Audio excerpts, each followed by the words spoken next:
right. So this is pretty cool. So I'm here today with Linda Sorrento.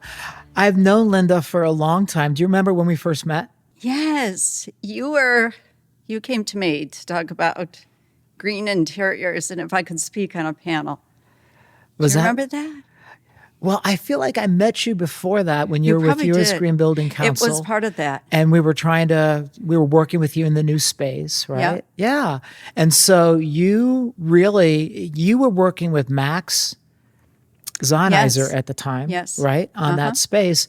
And you inspired me to kind of figure out lead, right? Right. And that's when I got my lead AP, and that was sort of like my first fray into this Yeah. whole conversation. So I always consider you like my original inspiration to having set my path towards this, sustainability. John, I didn't know that, and I'm so honored. Well, for people who Yeah. can't see, Linda's crying right now. She's tearing up horribly. I'm going to give her a minute to compose herself and then we'll finish. So I remember, and that was back in like 2007 or so. So It that was a was. while ago. So give us a little bit of your origin story. You were, I met you with U.S. Green Building Council, but you've Right. done a lot. You did a lot before and you've done a lot since. So take me through since U.S. Green Building Council. Okay. Well, just a little rollback from that. I've been fascinated with this word of purpose. And It's a good word. Yeah. You got to have it. I got to have it. And I started with that. I came from a family that was instituted through purpose and service. So I felt it was my duty in my generation, which I was this. So what did your parents do? My parents, my father inspired the family to actually establish the volunteer fire company. Okay. So he gathered my grandfather, my uncle, his pals, my mother, and brought that group together to actually do that. But before my father, my grandfather was the justice of the peace for 25 years, and yeah. I don't think I've ever known a justice of the peace. I knew they were out Justice of the there, but peace. wow. Yeah, that was Grandpa. I don't know how you get into that. Just Was he a judge or something? Or No, he was just a farmer. and just self-anointed justice Yeah. of the peace? Well, no, he was Oh, voted you got to in. get certified? Oh, you got to get voted in. Yeah. Oh, Yeah, is that fun? voted Learn in. something new Yeah, every day. yeah. Okay. So- So your father kind of brought this purpose into Grandfather. your It was lives. Okay. just in our DNA. It was, we were pioneers, and community was terribly important Okay. to them. So that purpose is kind of that thread through my life. But then I'm rethinking this purpose and this repurpose, and trying to think about moments in my life that I actually repurposed and changed. So, from the 70s to actually getting into the design field after graduating, kind of establishing myself as a career, working in facilities management from interior design. So that's a repurpose moment for me. And understanding, from the occupant side and operations and maintenance, the impact and, what is that So it was those repurpose? years that you started to think a little bit? Okay. Yeah. And then what really changed was in the 90s, I started deeply thinking about, through my master's degree and research, the human connection to nature and the impact. What about the workplace and changes there? What's this new thing called sustainability? What was emerging there? So again, repurpose. And along the way, I actually worked with manufacturers as a manufacturer's rep, and understood the impact of, furniture on the workplace and all of that change that was going on. But it was all kind of this research-based piece. So I started thinking about, how can I think deeper about this repurpose piece? And one day I said, I mean, most designers aren't really thinking Yeah. about research back in the 90s, right? but it was starting to emerge. It was starting to, what can interiors do to impact, the people, to impact space? But we didn't know how the brain thought about that. So Yeah. it was just, that beginning of that thing called, delight. And how do we respond to interior spaces? How can interior designers manage that through the design process and actually the work they do? Yeah. How can they connect with the clients to explain that? So you can see there are more questions than answers at that time. Yeah. And then along came USGBC. They had already introduced new construction, and that was about the building Yeah. envelope. And then we had the harebrained idea, well, what about the people? Should we have, interiors and commercial interiors? So there was that beginning of that in 2004. At the same moment in time, I met with Penny Bonda, who's the mother of green. Mm-hmm. And Penny, and I want to acknowledge her in this conversation, deeply acknowledge her, because she was my mentor. Sort of, I'm yours in a small way. She was mine in a huge, huge way. So we sat down. You worked with her for quite a while. I did. Right. So we sat down, and I said, Penny, I think I'm prepared for something different. What's my repurpose at this time? And she said, well, Linda, with your years and background in all different capacities swirling around, and with a basis of understanding of research at this time, I have this perfect position for you. So there was an opening at USGBC about someone leading commercial interiors. Mm-hmm. So knowing the system here, you have a rating system, consensus base, Yep. by volunteers, establishing what's the framework, but you needed all the education and reference guides, all the tools had to be created to support that common language and that framework. So 2 weeks later, I'm at Greenbuild, Portland, and I had the job. So by NeoCon, this is November, by NeoCon, I had to have everything, ready for to begin our project. in June, so you had 6 months. Yeah, that's right. a lifetime. I don't want to do my hair like yours, but it sort of felt like that. Yeah, you could have. Like, You probably could have. Yeah, could have done that. It sort of looked like that. So that was fantastic because that was the moment in time that you could really say, hey, it's about the people, man. Yeah. It's about the people. Yeah. Yeah. So at that time we were thinking, our realm was contained. At that time, interior designers' realm was contained. It was contained in the interior space. So our mantra was environmental change from the inside out.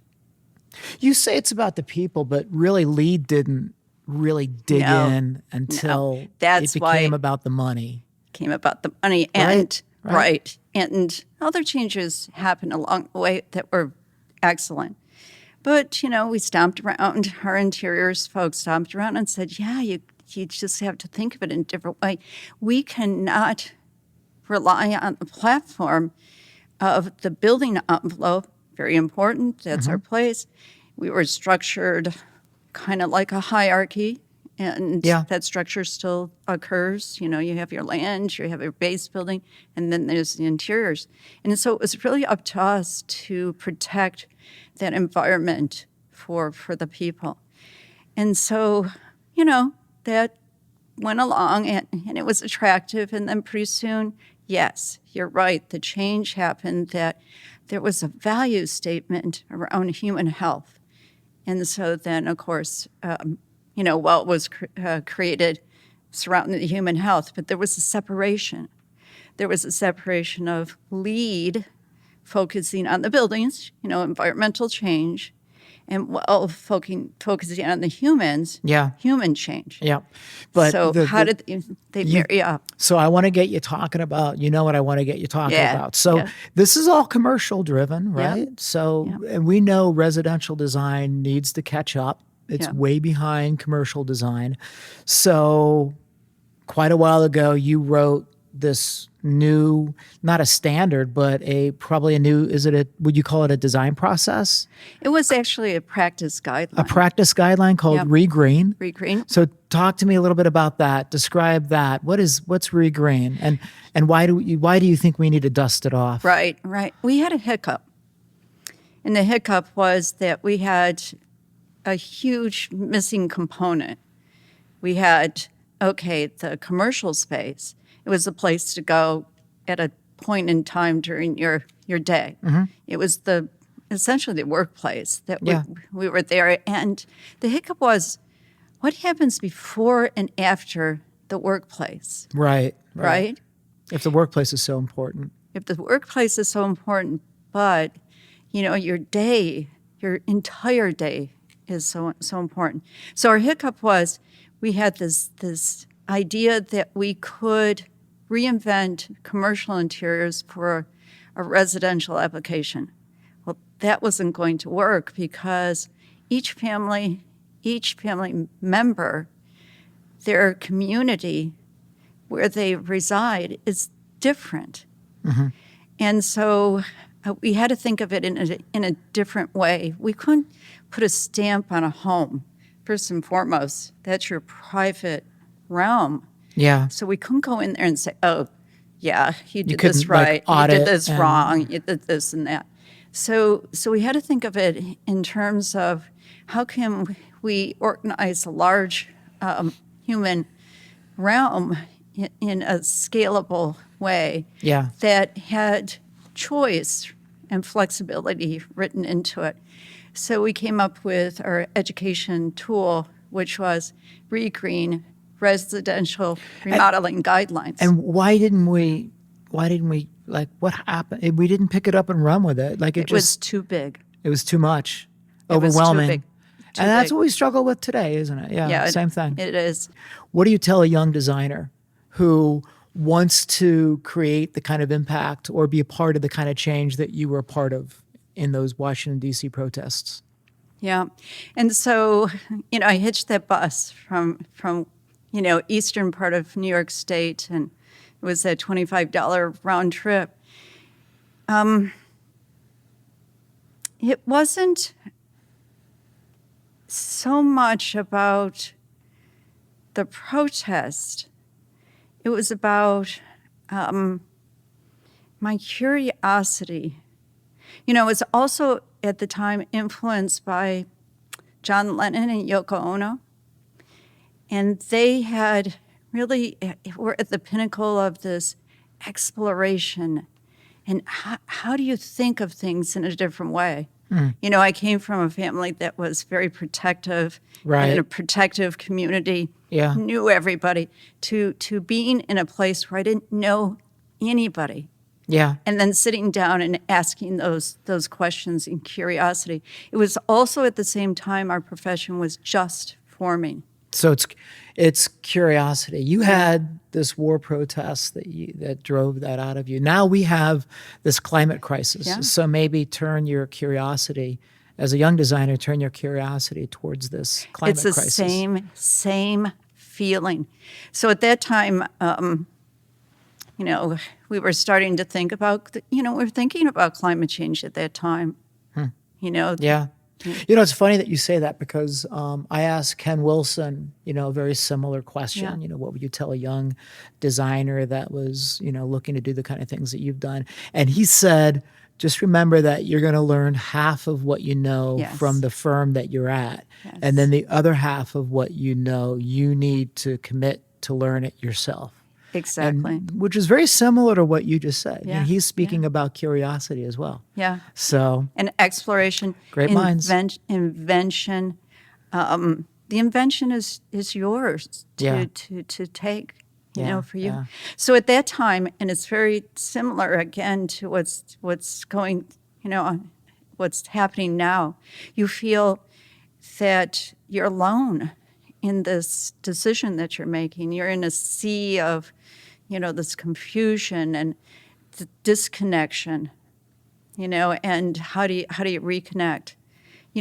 We were actually wearing masks at that time. And at that time, they were gas masks. So yeah, right. Rachel, For tear gas, right? 'Cause yes, yeah. and Rachel and tear gas, and Yeah. Rachel Carson said that our air was bad, so we were wearing these masks. So fast forward to this day, Yeah. but we're in a better position now. We have We have more ability. It's funny, Rachel Carson was writing about it way back then. She did, And, you know, and here it is today. But we need to take the next step, and so now, as a body of knowledge and interior designers, we have the human impact that we can make. yeah, But you don't have to do it alone. yeah. You don't have to be that individual that's getting on the bus by yourself and Yeah. going to Washington, D.C. You really went by yourself? You didn't bring it? Nobody came with you? You No, didn't have like I a just best got on friend that or bus anything? and I made friends on the bus. That's pretty bold. I'm impressed. I don't know if I would have gotten on a bus by myself. We were pioneers. Yeah.